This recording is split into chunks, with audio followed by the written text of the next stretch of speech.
Prophetically, Yom Teruah signals the day of the Lord, or as Christians usually call it, the day of judgment or the day of wrath. Biblically, the day of judgment does not mean a single day, a single 24-hour period. The day of judgment means the event of God's wrath, and there have actually been a few of them in times past. But in the future, in what is widely called the end times, it is probably the day,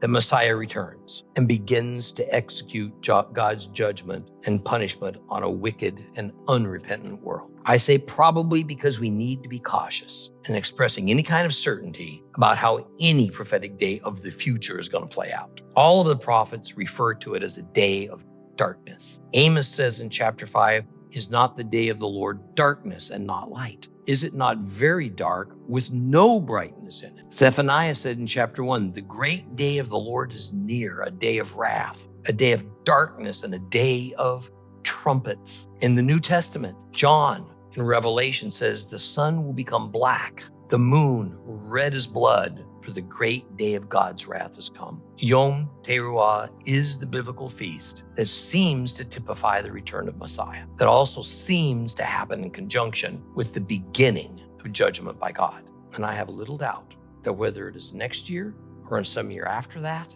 it is the biblical feast of Yom Teruah on which the Messiah will return. Otherwise, it would break the pattern of the feasts that have to now signaled precisely every redemptive event of the Messiah. Pretty good reason to celebrate. Pretty good reason to look forward to Yom Teruah each year, I think. But at the same time, understand it's only going to be a day to celebrate for a relative few. The majority of the world's population will curse that day as the greatest day of planet-wide horror ever known.